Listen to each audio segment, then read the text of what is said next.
Bienvenidos a una nueva edición de Terapia Liberal. En esta ocasión vamos a hacer un video reflexionando sobre los primeros 30 días, el primer mes de Javier Milei presidente, ¿no? Esta nueva etapa que se abre en la política argentina. Un mes que realmente incluyó de todo, podemos decir, ¿no? Por eso el título, ¿no? 30 días que parecen años. Un mes que incluyó una muy fuerte devaluación de la moneda, incluyó un DNU realmente ultra polémico, cargado de reformas por prácticamente todos los sectores de la vida cotidiana, y su compañero, ¿no? La ley Ómnibus, que está a punto de ser tratada en sesiones extraordinarias por el Congreso Nacional. También un mes que en lo personal incluyó dos videos que hice sobre la presidencia de Milei. Uno hablando del círculo rojo, ¿no? Ese poder permanente que sobrevuela la política institucional hace tantos años, ¿no? Un poder justamente por ser permanente, institucional, podemos decir, que difícil que pierda trascendencia e influencia en el corto plazo, ¿no? Podemos entenderlo. Y luego un segundo video que hice hablando sobre lo que fue la campaña, un análisis, ¿no?, de la política, la conformación de las listas, las medidas, el gabinete y demás. Cuando se termina un poco el canto de sirena de la campaña política y empieza la realidad. Algo que, por las dudas, ¿no?, que alguno tenga alguna duda al respecto, abarca todo tipo de proyecto político, como lo dije en ese video. Es casi una suerte de guía de cómo analizar la política institucional. Y al respecto me parece que no está de más aclarar para algún distraído que por supuesto que uno no quiere que el gobierno fracase. Por supuesto que uno no tiene ningún tipo de interés en la oposición ni en ningún tipo de movimiento o agrupación política. A la vista está la historia misma de este canal, 4 años criticando al gobierno anterior, ¿no?, al proyecto político anterior. En definitiva, todos vivimos en la realidad argentina. Y si este gobierno fracasa con los números graves, complejos, económicos que hay, bueno, podemos esperar realmente números tremendos para lo que venga para el futuro. Es mi deseo verdaderamente de que ni mis hijos, ni mis nietos, ni nadie, ¿no?, vuelva a experimentar una situación de crisis como la del 2001.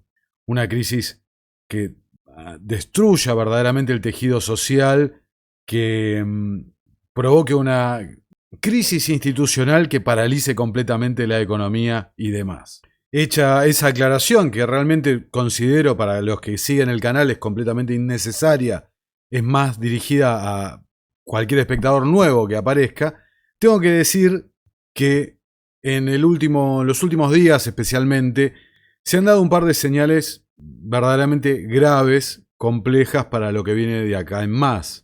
Creo que el escenario está bastante claro. ¿Cuál es la apuesta del gobierno, no? La apuesta del gobierno, y creo que hubieran dado lo que sea para acceder al poder para abril, mayo de este año, ¿no?, de 2024, no acceder en diciembre. ¿Por qué digo esta fecha? Porque es abril, mayo, donde se presume que ingresarían los dólares por la cosecha, una cosecha que se estima récord, ¿no?, niveles más que importantes. Y recordemos, precedida la de la campaña anterior, que por la sequía y por distintas cuestiones fue realmente lamentable, ¿no?, la recaudación estatal. Pero al no acceder, al acceder al poder ahora en diciembre y resultar por lo menos incumplido o falso la afirmación de que contaban con fondos de inversión dispuestos a abrir la billetera para avanzar una dolarización, también resultar fallido el intento de un desembolso nuevo del FMI y también resultar quedar en la nada, ¿no?, distintas gestiones como la que llevarían en países de Qatar, en Emiratos Árabes, que se rumoreó el acceso de dinero y demás. La realidad es que el gobierno argentino, al igual que la administración saliente, se encuentra con una caja quebrada, sin dólares en las reservas, algo que dificulta muchísimo avanzar con determinadas políticas, ¿no? Ya ni digo dolarización, ¿no? Avanzar, por ejemplo, con la política de levantar el cepo, que es algo que normalizaría el comercio exterior y por lo menos dejaría que alguna inversión entre, ¿no?, a la Argentina. Omitiendo, por supuesto, el tema de la seguridad jurídica y demás, que para mí es el motivo más que principal por el cual no llegan inversiones a la Argentina. Muchos de los que me conocen o me siguen por el trabajo que hacemos con Nicolás Moraz en el noticiero Innominado, recordarán que en varias ocasiones durante la campaña hablé de lo que denominé la teoría del helicóptero. Básicamente, ¿cuál era la teoría del helicóptero? Que algunas cosas han quedado atrás por la propia dinámica de la política, lo tengo que reconocer. Pero la esencia de la teoría del helicóptero era ¿para qué la política institucional se arriesgaría a enfrentar el colapso de la economía como fue en 2001? ¿Por qué no mejor dejárselo a una tercera fuerza que sea la que cargue con el costo político de esa monumental estallido que podría llegar a pasar? E inclusive, qué mejor que achacárselo a una oposición antiestatista en los papeles, anticasta y demás, ¿no? En los papeles, por supuesto. Entonces, el núcleo de la idea era tener una persona que asuma la idea de cargar con el costo político de cualquier reforma estructural que hubiera que hacer, que inevitable en un cambio de ciclo como se está dando a nivel macro en la economía argentina, ejecutara el plan y luego, por X razón, ya sea presión social, diferencias políticas, lo que sea, dejara el poder de lado, ¿no? Y abriera la puerta para que vuelva al establishment de siempre. Yo tomaba el caso de 2001, donde yo fui uno de los que fueron, por ejemplo, a la Plaza de Mayo, que se vayan todos, que se vayan todos. ¿Y qué pasó en definitiva? El que se vayan todos no se canalizó institucionalmente y a la larga la casta, el sistema político se mantuvo e inclusive llegó a lugares mucho peores de los que había en el 2001, ciertamente. Ahora me parecía muy original del sistema, no sé si planeado o no, que esa demanda institucional del que se vayan todos se canalice a través de la propia política, y qué mejor que un candidato ANCAP, ¿no?, en los papeles, insisto nuevamente. Es mucho más probable que en realidad la dinámica haya sido, como conté en el video que hice sobre la campaña, y lo voy a resumir en 2 líneas, me parece es mucho más probable que la dinámica haya sido esa, ¿no? Financiar y empujar una tercera línea para partir a la oposición y forzar que haya un balotaje entre Unión por la Patria y La Libertad Avanza. Y el cálculo de Unión por la Patria era que ese balotaje lo ganaban ellos, cosa que no pasó, y ahí está también el plan Platita, la inversión monumental en tratar de ganar las elecciones. Bueno, no pasó eso. El Círculo Rojo, como conté en el video anterior, apoyaba más al proyecto de Unión por la Patria, sin lugar a dudas. Pero tampoco se sentía incómodo con La Libertad Avanza, y está a la vista la conformación del gabinete y demás, la pertenencia de gente del Círculo Rojo por todos lados. Más allá entonces de esta propia dinámica, ¿no?, de la realidad que hace que uno tenga que repensar teorías, el núcleo de la idea madre está ahí, sigue siendo el mismo. Y lamentablemente cada vez lo veo más cerca. Tener una persona que no tenga problemas en pagar con el costo político y realizar una reestructuración, un grado de reformas que pueden derivar en una mejora de la situación económica. Por supuesto, si estás en el fondo del mar, algo vas a mejorar. Pero el miedo mío era que parte de esas reformas terminen beneficiando a los mismos de siempre.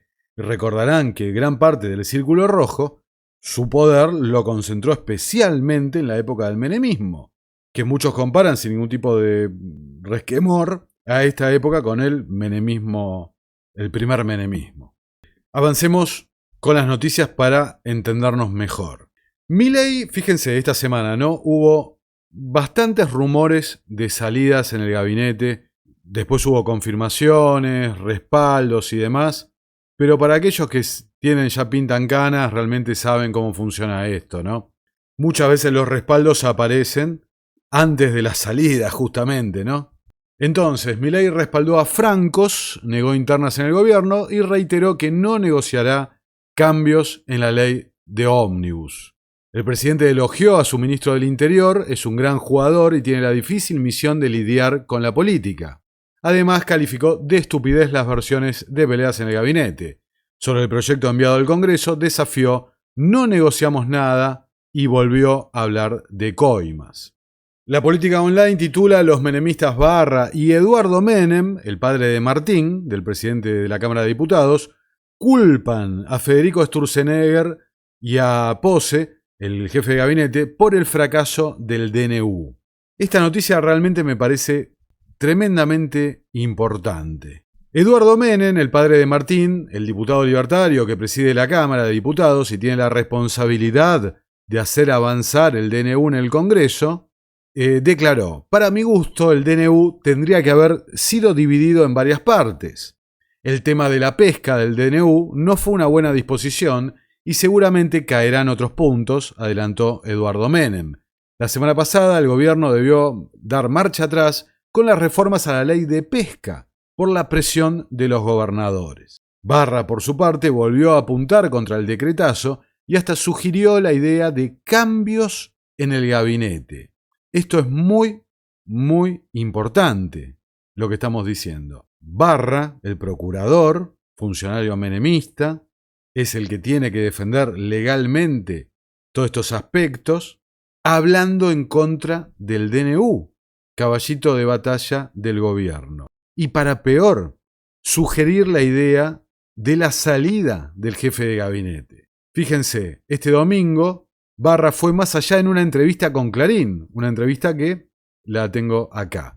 Si el Congreso se siente ofendido, puede anular el mega DNU o echar al jefe de gabinete. Y fíjense la declaración, ¿no? Completa. Si el Congreso se siente ofendido por la cantidad de las leyes que se modifican, puede hacerlo. Puede darle una cachetada al presidente removiendo al jefe de gabinete, que es el hombre del presidente en este tema. A ver, es de público conocimiento que Nicolás Pose, el jefe de gabinete, es uno de los hombres de extrema confianza del presidente. Que el procurador, una persona clave para lo que se viene, la pelea judicial que se viene, estés sugiriendo que, bueno, el Congreso, si está molesto con el DNU y esto que lo otro, puede agarrar, echarlo sin causa al jefe de gabinete, es realmente, a ver, es para preocuparse un título así. Esto es claramente es en el entorno de la feroz interna que niegan los protagonistas, pero que se ve a la luz de las declaraciones públicas. Una interna que la Política Online tilda de esta forma. El procurador desnudó así la interna que asoma en el mundo Milei entre los políticos menemistas contra los técnicos, vinculados al macrismo y al propio libertario. Los menemistas reconocen que estuvo mal planteada la estrategia del decretazo, con la que Sturzenegger y Pose sobreestimaron el alcance de la luna de miel de Javier Milei. Para aquellos que vieron el video que hice, justamente yo señalaba ese punto. Es un error garrafal creer que el 50 y pico por ciento del balotaje es un 50 y pico por ciento que lo tenés adquirido, asegurado, forever. Inclusive creer que es tuyo. Es un error, pero de principiante, podría decir, de la política. El voto mucho más real que apoyaría al presidente, en esta instancia al principio, lógicamente es algo que habría que revalidar todo el tiempo, pero el que se presupone es el de la primera vuelta, que es el que determina la representatividad en el Congreso, diputados, senadores, en las provincias gobernadores, las intendencias, los municipios, etcétera, etcétera. Y es un número donde el oficialismo perdió. Me parece increíble realmente tener que estar nuevamente insistiendo sobre esto, pero como vamos a ver más adelante, siguen insistiendo con ese error. Y fíjense, Francos termina esta nota con una declaración levantándola que dice: no tenemos tiempo, si nos ponemos a discutir una ley que nos lleve todo el año, no entra un peso más a la Argentina, no invierte nadie y tenemos necesidad de inversiones, sino para todo. Ahora, creer que las inversiones van a llegar porque sancionaste un decreto también es desconocer la realidad. Para que lleguen las inversiones necesitas tener lo que decían los fondos internacionales, gobernabilidad, tener proyección temporal las reformas que quieras hacer. Si vos tenés un gobierno con debilidad en ambas cámaras, con debilidad en las provincias, cero, en las provincias, con debilidad como se está viendo en los tribunales que le están parando el DNU con amparos y demás.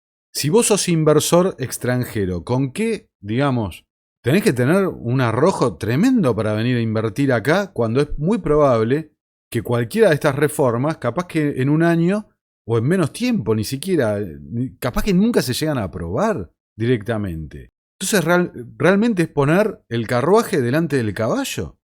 No es así de ninguna forma. Y en la misma nota de Clarín, el procurador Barra, hay dos preguntas que son muy llamativas realmente. Yo como abogado me sorprende estar publicando, diciendo a diestra y siniestra las estrategias judiciales que van a llevar adelante. Realmente es raro. Fíjense, dice: el recurso extraordinario será ante la Cámara de Apelaciones de Trabajo. En el caso del capítulo 4 del DNU, la Cámara de Trabajo se saltó al juez de instrucción que no dictó ninguna medida precautoria. Y este es uno de nuestros agravios porque no nos dio derecho a defensa. Tenemos 10 días para presentarlo, pero lo vamos a hacer antes. También tienen 10 días la CGT y la CTA para contestarlo. Ellos seguramente se van a tomar los 10 días. Y la Cámara tiene que decir. Obviamente va a aceptar nuestro recurso. Ponele. Llegará a la Corte en la última semana de enero. Vamos a pedir la habilitación de la feria, pero la Corte creo que lo va a tratar en febrero, porque ya lo dijo en el caso del gobernador de La Rioja. El problema es que nosotros ya estamos en casi 50 amparos contra el DNU. Dice: de esos 50 amparos, el 95% están planteados por distintas ONG. La sustancia común es que no hay necesidad y urgencia en todo o en algo en particular. Ciertamente es así. Y esto pasa en todo el país. Entonces defenderlo se complica. Y además puede haber sentencias contradictorias. Insisto, me llama la atención simplemente, ¿no? Que revele los pasos a seguir, la estrategia, cuál va a ser, cuáles son los puntos débiles que ven en los argumentos de la parte contraria. Y fíjense esta segunda, de cómo conoció al presidente. Yo no lo conocía antes al presidente Milei, tampoco nos juntó a Urnequian. Hay un grupo de jóvenes que fueron alumnos míos y que están trabajando con Milei y nos presentaron. Yo doy Derecho Administrativo y Derecho Constitucional en la Universidad de La Matanza, en la UCA y en la Austral. Pero ahora, con este baile, no sé si voy a poder seguir dando clases. Lo conocí en forma personal recién cuando me designó. ¿Ok? Recién cuando me designó lo conocí. Que es algo que han mencionado varios, por ejemplo, hasta del caso de Luis Caputo. Si no recuerdo mal, corríjame alguno, pero también fue un caso así. Se conocieron al momento de la designación. Lo que para mí refuerza esta idea de que no era un proyecto pensado para ganar. No había un plan económico detrás, no había un equipo de trabajo. Por eso también la tan dispar o irregular estrategia en las listas en las provincias, en los municipios y demás. Dice: la procuración es en realidad un gran estudio jurídico y debe ser neutral. Es distinto del Ministerio de Justicia, que tiene que implementar medidas del gobierno. Aunque en todos los temas como el DNU, que estallan en la opinión pública, el procurador tiene que explicarlos a la opinión pública, como normalmente lo hacen los abogados penalistas en las causas de mucha resonancia. El juicio se gana o se pierde en tribunales, pero uno necesita el apoyo de la opinión pública. Ahora, esta nota que salió hoy mismo, antes de grabar este video, aparece esta nota, realmente me deja sin palabras. Hay que observarla atentamente. Victoria Villarroel llamó la atención del Financial Times, uno de los medios más influyentes del mundo. El medio destacó su efectividad y estilo comunicacional, tanto como su conservadurismo cultural, y la diferenció de la personalidad de Milei, de quien consideró la posibilidad real de que no complete sus 4 años de mandato. A ver, ¿escuchan lo que estoy diciendo? Es de una seriedad realmente tremenda esta información. Fíjense lo que dice: un diplomático asentado en Buenos Aires, quien espera que Villarroel arme un proyecto político propio y eventualmente se presente como candidata presidencial, dijo a este medio, el Financial Times. Creo que hay que observarla atentamente. Ella está lista para lo que sea. Villarroel es la primera persona en la línea de sucesión presidencial, algo que los analistas consideran crucial dada la condición de outsider político de Milei y que su escasa representación legislativa significa una posibilidad real de que no termine su mandato. Es realmente choqueante que los medios internacionales estén hablando en estos términos del presidente Milei, de esta administración. Pero lo peor todavía es que es coherente con otras noticias que han salido esta semana. Dijimos, rumores de renuncia, de salida de Francos, el ala política clave de este gobierno, el procurador Barra, hablando de, bueno, lo pueden echar al jefe de gabinete si les molesta tanto, y esta noticia del Financial Times. Pero no es todo. Otro medio británico, The Guardian, contra Javier Milei, compara su programa con el de Pinochet, destacando su parecido con Trump, Bolsonaro y hasta Pinochet.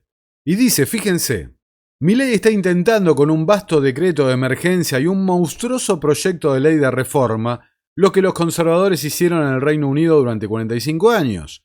Hay elementos de fascismo, elementos prestados del Estado chino y elementos que reflejan la historia de la dictadura argentina.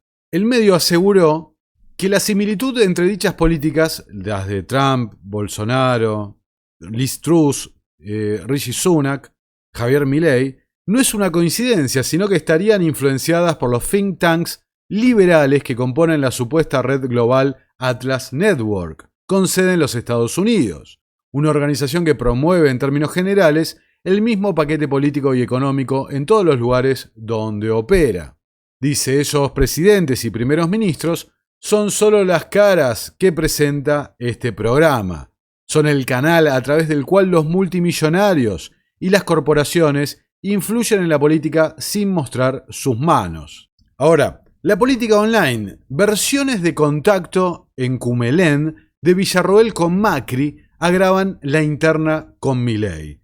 El expresidente está preocupado por el libertario, que analizó incluir a su vice, a Villarroel, en el pedido de juicio político.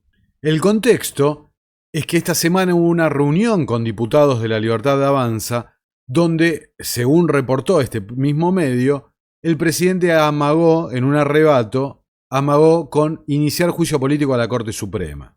Y este medio menciona que también se habló de incluir a la vicepresidente como una de las figuras plausibles de ser enjuiciada, algo que quedó en la nada. Pero como señala el medio, Villarroel mantiene un silencio atronador sobre las iniciativas más polémicas de la Casa Rosada, se alejó de los medios y casi no se la escucha defender ni el decreto, ni la ley ómnibus, ni la suba de tarifas, ni otras medidas de ajuste. Y lo más grave, sin lugar a dudas, está acá, de ser veraz esta información. Dice, hay dos versiones sobre el encuentro entre Macri y Villarroel. Una es que el expresidente recibió a Villarroel en Cumelén, el country de Villa Langostura en el que pasa las fiestas, y la otra es que la reunión fue por Zoom. Pero fíjense, dice, hay dos versiones respecto de cómo se realizó, pero no hay dos versiones sobre lo que ocurrió en la reunión. Y dice, en el contacto Macri le volvió a preguntar a Villarroel si está preparada, le volvió a preguntar a Villarroel si está preparada para hacerse cargo del Ejecutivo si Milei no puede sostenerse. Ella eludió una respuesta directa y le reiteró que está en condiciones de garantizar la institucionalidad. Y acá la nota recuerda con bastante criterio lo que había pasado unos días apenas antes del balotaje, donde hubo un encuentro privado entre Macri y Villarroel, que luego derivaría en un acto donde Villarroel mostraría una bandera propia, no una bandera Milei presidente, y también incluyó que se la midió a ver en las encuestas cómo rendía, cómo medía en la opinión pública la que sería luego la vicepresidente. Dice, el fundador del PRO está muy preocupado por la minoría absoluta que tiene Milei en el Congreso y por eso le pide a María Eugenia Vidal, Cristian Ritondo y Diego Santilli que lo apoyen. Si fracasa Milei, nos arrastra con él. En otro orden, escuchen lo que decía Juan Grabois en C5N. ¿Qué quiere decir que la vamos a combatir? ¿Que queremos voltear a Milei? Y esto lo digo especialmente para los votantes de Milei. No, señor. La que quiere voltear a Milei, y está clarito como el agua, es Villarroel con Macri. Es decir, los que están conspirando abiertamente, sabiendo de que va a haber una crisis fenomenal hacia fines de febrero, cuando haya una nueva devaluación, porque esta devaluación no va a alcanzar para los objetivos ridículos que se está planteando. Y le están haciendo pisar el palito. Los que están preparando El golpe son Villarroel y Mauricio Macri. Se lo digo a los votantes de Milei. Escúchenme porque lo van a ir viendo a lo largo de las semanas y de los meses que vienen, cómo empiezan a preparar un golpe parainstitucional, que es un golpe de Estado, porque Villarroel pertenece a la familia militar. No nos miren a nosotros. Nosotros vamos a combatir las políticas inconstitucionales, ilegales e ilegítimas de Milei. Pero respetamos al pueblo que lo votó. Los que no respetan al pueblo que lo votó son los que están conspirando.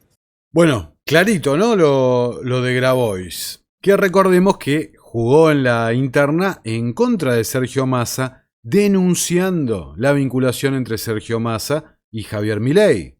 ¿Y a qué se refería Grabois con febrero-marzo, la fecha de crisis donde hay que avanzar una nueva devaluación? Y Profesional nos adelanta un poco. Fracasa la licitación de bonos Bopreal, Caputo no absorbe pesos, el mercado desconfía y crece la tensión con el dólar. Y la verdad que el título es bastante explicativo por sí solo. Voy a tratar de bajarlo un poco a tierra. Los bonos Bopreal, estos bonos para zanjar la deuda del Banco Central con los importadores, la colocación de esos bonos fue un fracaso. Demostró ser un instrumento que no le interesa a nadie. La mayoría de las pymes importadoras dijeron no le puedo ofrecer eso a mis proveedores, no hay ninguna forma. Y la intención de este Bopreal era, como dice la nota, absorber pesos. Pesos que estaban en los plazos fijos, haciendo tasa, ¿no? Con las famosas LELIQs, los pases, los pasivos remunerados del Banco Central, que la estrategia de Caputo era que esos pasivos los absorbiera el Tesoro, o sea, sanear el balance del Banco Central, transfiriéndole la deuda al Tesoro, algo con mucho más riesgo porque el Banco Central no defoltea, el Tesoro sí, pero que esos pases primero salieran de los títulos del Central, estuvieran en la mano de los bancos para pasarse al Bopreal. Bueno, no funcionó, fracasó completamente. Ahora, el mercado desconfía. ¿Por qué desconfía? Porque acá está el talón de Aquiles de la idea de Caputo. La idea de Caputo de licuar los pasivos, la deuda, los pasivos del Central con la inflación, con la aceleración de la inflación, pero manteniendo un dólar oficial con un Crowley Peg, con una devaluación pautada del 2% mensual, la verdad que tenía un gran componente de la confianza de la gente. Porque si todos tus ahorros están en pesos, se están licuando abrumadoramente, es como que están omitiendo un principio de el gran Ludwig von Mises, ¿no? La acción humana. El ser humano actúa, entonces la gente va a intentar protegerse. Si la gente no confía en este plan del gobierno, porque dice, bueno, mis ahorros no los voy a suicidar confiando en que se va a estabilizar con el tiempo, bueno, me voy a pasar al dólar. Y eso es lo que estamos viendo hoy, el aumento, el crecimiento de la brecha entre los dólares financieros y el dólar oficial, acelerándose. Si esa brecha no se puede contener, si se suelta, bueno, listo, tenés que devaluar de vuelta. Porque para cuando llegue el momento de la liquidación de divisas del campo, necesitas ofrecerle un tipo de cambio competitivo para que te quieran liquidar. Caso contrario, ocurre lo mismo. Volvés a perder reservas o no te liquidan nada, no acumulas nada y bueno, se te disparan las cotizaciones de los dólares. Es un volver a empezar. Y algunos medios especulaban con esto, ¿no? La política online nuevamente, estrategia spam. Creen que los megaproyectos de Milei son un recurso para ganar tiempo. Acá simplemente podemos especular, pero realmente el sentido de mandar dos tipos de proyectos de estas características tan abarcativos, tan extensos, pidiendo realmente cosas imposibles, delegaciones tremendas, a ver, o tiene el sentido de que sea una gran, gigantesca mesa de negociación, o tiene el sentido de embarrar la cancha, marcando un enemigo enfrente, el Congreso, como dijo, son coimeros y demás, pero que te permita correr el arco para llegar hasta marzo, abril, lo que sea. Nuevamente, el ancla de esta idea, si es así, es la confianza del público, el apoyo popular. Algo que acá en Argentina vemos que es mucho más volátil que cualquier mercado accionario y demás, sobre todo cuando le tocas los intereses de la gente. Acá Infobae dice los escenarios económicos para 2024 de una de las consultoras más escuchadas por el Círculo Rojo.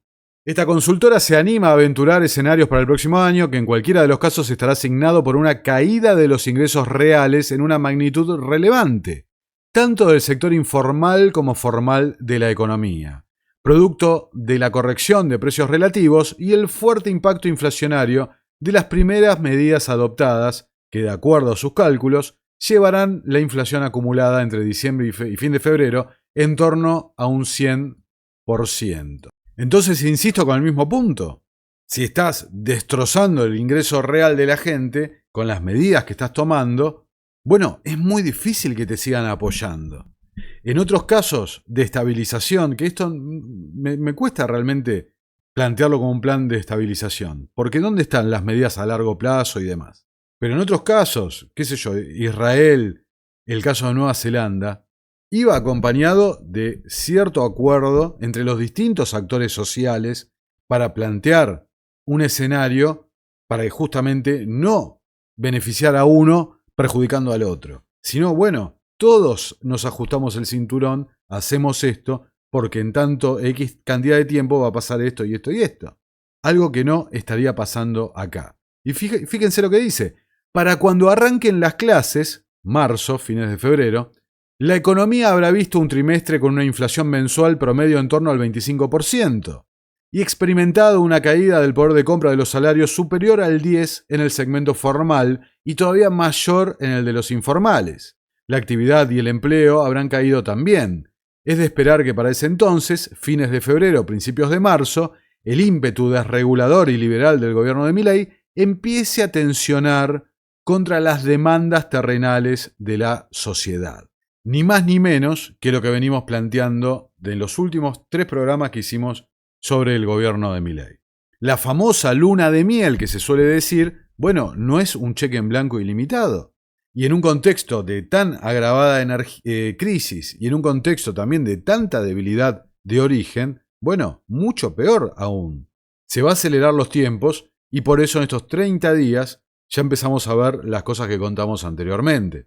Y dice, si en el complejo tránsito que imaginábamos hasta la estabilización, el gobierno cometiera errores no forzados, si la sociedad perdiera la paciencia y retirara el apoyo, o si la oposición, envalentonada por un contexto más propicio a la crítica y al bloqueo, ejerciera su rol de un modo más incisivo, los mercados podrían comenzar a dudar respecto a, no a la voluntad, sino a la capacidad del gobierno de emprender su proyecto transformador, advirtieron desde esta consultora, quien agregó que si esto ocurre, sería natural una caída de la demanda de los activos argentinos y una presión en el mercado cambiario.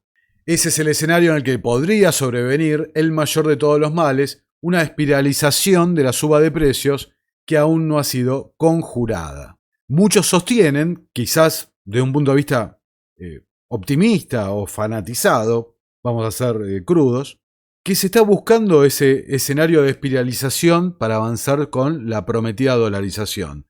Una dolarización que varios medios reportaron que del propio departamento de la propia Secretaría del Tesoro le bajaron el pulgar de los Estados Unidos, una dolarización sobre la que no entran capitales extranjeros y que además, hecha en el contexto de una hiperinflación, con todas las variables desatadas, podría llegar a ser realmente catastrófico para gran parte de la población. Acá La Nación titula a Javier Milei y sus definiciones sobre el DNU, la inflación, la oposición y su mudanza a olivos. Y como frases destacadas, dice, respecto del índice de inflación de diciembre que se conocerá en los próximos días, dijo que si es del 30% es un numerazo, un logro fenomenal y hay que sacarlo a pasear en andas a Luis Caputo. Es un espanto, claro, pero veníamos para un 45% y si lo metemos en 30% es un logro fenomenal. Abatimos 1/3 de la inflación en un mes. Es absolutamente increíble que no contemplen la mega devaluación, como que no haya tenido nada que ver en el traslado a precios. Hay ejemplos de productos alimenticios y algunos otros que han tenido aumentos absolutamente brutales. Inclusive Argentina poniéndose carísima en dólares. Después volvió a afirmar el presidente que el DNU está vigente, está suspendida la parte laboral, atención, y denunció sin dar nombres que muchos políticos quieren fraccionarlo porque quieren coimear con eso. Antes leíamos a Eduardo Menem que decía este proyecto debería haber ido fraccionado. A ver, no voy a negar que existen coimas y que claramente, bueno, la política argentina, ¿no? Tenemos sobrados ejemplos de eso. Pero si vos mandás un proyecto que el Congreso tiene que aprobar o rechazar directamente, bueno, mandaste un proyecto que abarca desde, no sé, cantidad y infinidad de cosas, de temas diferentes. Temas que, como vimos al procurador, algunos es muy discutible el carácter de necesidad o de urgencia que haya. Entonces, esta lógica de lo que no me apoyan son el enemigo, bueno, a ver, capaz que algunos te están tirando una mano, ¿eh? Después dijo, nosotros anunciamos un ajuste, no pan y circo, que tiene una aprobación con niveles nunca vistos, y hay un fuerte consenso por parte de la población. Nuevamente, la misma idea de que ese consenso, a ver, ¿ese consenso cuándo era? ¿Cuando el ajuste lo pagaba la casta? ¿O es ahora, cuando el ajuste lo paga la gente? ¿Ese consenso cuándo era? ¿Vamos a dolarizar? ¿O es ahora de que, vamos a dejar el cepo y a licuar todos los pesos? Bueno, ese consenso no se mide las 24 horas, los 7 días de la semana. Y yo insisto con lo mismo, no es el número del balotaje lo mismo de la primera vuelta. Sobre la oposición, dijo, se quejan porque queremos terminar con los vicios de la política. El DNU ha sido utilizado dentro del marco democrático por otros gobiernos y está en la Constitución. Se quejan, pero no se quejaron cuando otros gobiernos recortaron libertades. Lo que a mí me parece realmente una definición insólita, quizás destinada a un público no tan pensante, un público enceguecido, porque que el mecanismo esté en la Constitución, el decreto de necesidad y urgencia, no implica que todos los decretos de necesidad y urgencia sean constitucionales. Por el amor de Dios, es muy evidente la falacia del planteo. Es correcto lo que dice sobre Alberto Fernández y los DNU durante 2020. Desde acá quizás éramos junto a Moraz los únicos dos medios que lo denunciábamos, ¿no? La inconstitucionalidad, la brutalidad de los decretos de 2020 que este presidente apoyaba, ¿no? Vamos a decirlo, también los encierros y demás. Pero ciertamente me preocupa la lógica. Fíjense en Clarín, que amplía sobre este tema, dice el presidente sobre los decretos. Es una herramienta que necesito sí o sí para tomar decisiones rápidas. En un momento como este, no hay tiempo para esperar que algo salga en el Congreso. Estamos ante una emergencia. Y volvemos a la lógica que mencioné en mi video anterior sobre este tema. Tratar una bolsa así de 10 millones de diferentes aspectos, como sí o no, emergencia o no emergencia, es una brutalidad, porque realmente, si vos haces el punteo, hay cosas que no son urgentes. Hay cosas que también es dudoso si es necesario. Y aparte, principalmente, mientras haya un Congreso y haya una división de poderes, y bueno, viejo, no es así. Que exista una situación de emergencia, de urgencia, no habilita para hacer lo que uno quiere. Y señalan lo mismo de la política online respecto a las internas del gobierno. El presidente optó por mantener cierta distancia del debate interno, las internas, que se generó en el gobierno en torno a la falta de consultas previas a sectores políticos y empresariales que podrían verse afectados por la ley, como quedó expuesto en torno al sector de la pesca, donde fueron los gobernadores que los tocaban los intereses de la pesca, fueron en banda y consiguieron que se tire para atrás esa parte de la ley. Pero ojo, a tener en cuenta, porque si la política es la que huele sangre respecto a la ausencia de poder, a la falta de timing, y están esperando, lo han dicho también, como señalaron, ¿no? Que gente vinculada a Massa, que era un error el paro del 24 de enero anunciado por la CGT, porque era apresurado. ¿Por qué? Porque están esperando que sea la gente la que empieza a demostrar que se está perdiendo ese capital político resultado de las elecciones. Ahora, si la política lo huele, ¿qué pasa con el círculo rojo? Acá, ¿no? La nota. Milei cede ante el lobby de Pablo Roca y analiza avanzar con el gasoducto del norte. el dueño de Techint movilizó al grupo de los 6 para que la obra que fue adjudicada a su grupo se mantenga pese al anunciado fin de la obra pública. Ahora, este contrato, que han hecho un lobby tremendo, han salido un cantidad de notas al respecto, todavía no se ha firmado. Entonces ustedes pueden ver, si yo muestro un medio crítico, como La Política Online, la diferencia de cómo escribe con Clarín. Clarín describe lo mismo, las internas del gobierno, de una forma mucho más suavizada y demás, licuada. Ahora, no sea cosa que también empieces a incumplir las promesas dadas a esta gente. Porque si no, ahí también, no solo la política va a esperar la oportunidad, sino que el dinero, el círculo rojo, también va a estar dispuesto para destrozarte. Se me viene a la mente, no sé, Clarín con la 125, se me viene a la mente, ¿se acuerdan de la Rúa con Tinelli, cómo le pegaban todo el tiempo, continuamente se burlaban de él y demás? Bueno, así operan la gente que tiene presión, ¿no? Grupos de presión en el poder. Y ya llegando al final, hoy mismo salió el primer indicador económico de la era Milei, el consumo se desplomó. Bueno, lo esperaban, ¿no? Esta inflación agresiva. Y sepultó la esperanza en un diciembre salvador. Las ventas minoristas cayeron un 13% en diciembre, 4 veces el promedio de todo 2023, según se divulgará el dato de la inflación del mes pasado. Y la pregunta es, ¿cuánto tardará la gente en empezar a no referirse a la crisis como el masazo, sino como el ajuste, no sé, de la libertario o lo que sea? Yo una vez dije en Twitter, ¿no?, que de Helbard nadie se acuerda, todos se acuerdan de el Rodrigazo. El Rodrigazo fue culpa de las medidas de Helbard. Pero lo que pasa en la historia es el que hace el ajuste. Y el que paga el costo político es el que lo hace, el que ejecuta el ajuste propiamente. Y quiero cerrar con este tweet que vi, que la verdad me pareció fenomenal realmente.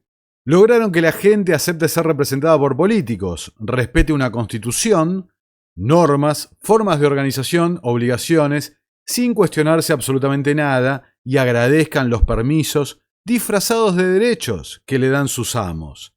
Esta es la génesis de todos los males.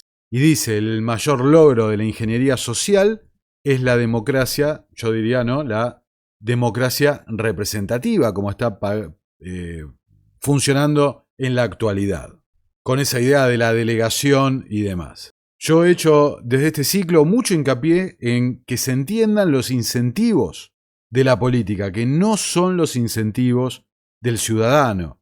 No solo conté mi propia experiencia pasando por la política, sino que además hice 2 videos sobre la escuela de la Public Choice, hice muchísimos videos sobre este tema. Los incentivos de la política no son los mismos que los del ciudadano común y corriente. Pero también hay que decir que los cambios culturales, los cambios sociales, no se pueden provocar por decreto. Hay una anécdota de Milton Friedman que hablaba con Gorbachev sobre la caída del muro de Berlín, la caída de la Unión Soviética. Y decía que una de las cosas que había visto es que las instituciones sociales no se pueden modificar por ley o por decreto. Vos no podés firmar, bueno, artículo 1, la Argentina es libre, es pro mercado. Artículo 2, lo único que importa es la libertad, la propiedad y la vida. Artículo 3, archívese. No podés, porque la mentalidad de la gente no responde así. Los cambios culturales, los cambios sociales, son un proceso largo que requiere principalmente de divulgación, de debate, de que las ideas entren persuasivamente en la psique, ¿no?, en el inconsciente colectivo de la sociedad, si lo quieren decir de alguna forma. El gran peligro de que ocurra la teoría del helicóptero o lo que sea es lo que viene después. Porque si ocurre así, vas a tener destruida completamente la palabra liberalismo, vas a tener cualquier tipo de ataque contra la estructura estatal y esto y lo otro, completamente destrozado. Y los mismos de siempre se van a reciclar y se van a quedar por 2000 años, ¿no? Vamos a decirlo así. La pregunta que uno debe hacerse realmente, bueno, ¿y cuál es la parte de la reforma estructural que hay un interés que sobreviva a un eventual cambio de gobierno, ¿no?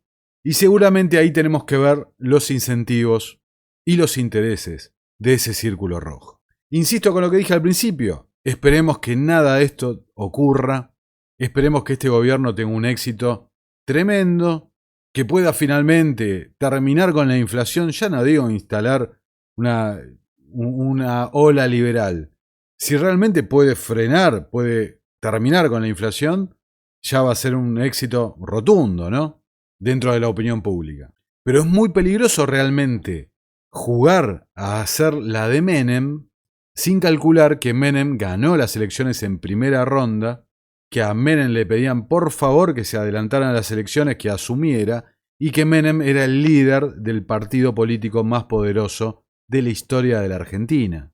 Y así, y solo así, pudo hacer una transformación rotunda del sistema económico y político, que redundó en beneficios para muchos de estos del Círculo Rojo, también para una mejora en la población, y pese a todo, en un momento Menem perdió el poder y quedó fuera de la política. Así que señalando, ¿no? No olvidar que la gente actúa y la gente se protege buscando el interés propio, Mises, la praxeología. Tampoco olvidar la fatal arrogancia de creerse que una mente puede organizar y planificar, moldear la sociedad como le parece, porque de vuelta la gente actúa buscando su beneficio y su interés, y no creer el error de que la luna de miel es para siempre. Dicho todo esto, soy Nicolás Martínez Laje, les agradezco muchísimo por estar acá, los leo en los comentarios y nos vemos en una próxima y nueva edición de Terapia Liberal. Muchas gracias por estar ahí.